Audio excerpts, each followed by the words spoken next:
Now, believe it or not, this is one of the most repeated questions I get. So I'm going to give you 5 ways to help you get out of a toxic narcissistic relationship.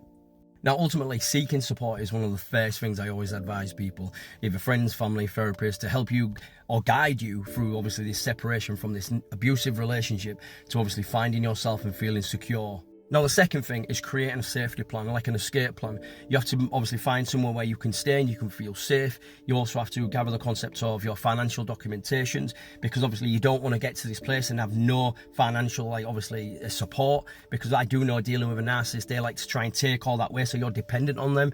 So that plan is obviously crucial, obviously, for when you're separating from a narcissist or a toxic person. Now, number 3 is setting boundaries, and you have to reaffirm them constantly, especially if you've got kids with somebody, because what they will try to do is manipulate you, make you feel guilty for leaving, make you feel as if you'll never find anybody, you're worthless. So setting boundaries, clear communication is so important, and if they can't respect that, then you need to go through a third party.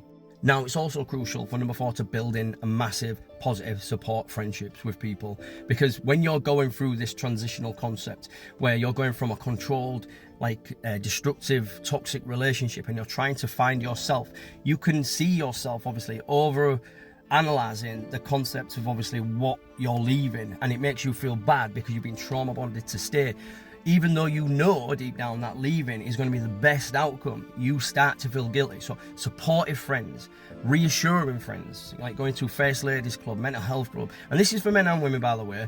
It's not just aimed for women, it's for both, because there is toxic men and toxic women, narcissistic men, narcissistic women. Now, number 5 is my favourite out of everything. Prioritise yourself. Create, obviously, a nice routine, obviously different music, go to the gym, obviously try and gather that social aspects where you can feel comfortable and secure. Now, I understand when people have gone through trauma, they obviously suffer with agoraphobia, don't like going outside, and they have a little bit of anxiety. I always say to people, you have to start small and create over a period of time. And this is why I say you have the support group. You meet in a cafe, you meet in a library, you can start building those foundations of self-awareness and self-contentment.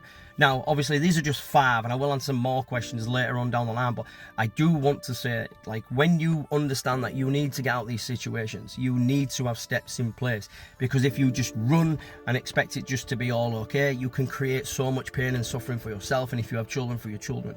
So it is important and paramount to have your mind organised and clear cut and know what you are doing. So that is 5 ways to help you and support you from leaving a toxic narcissistic person. Have a nice day.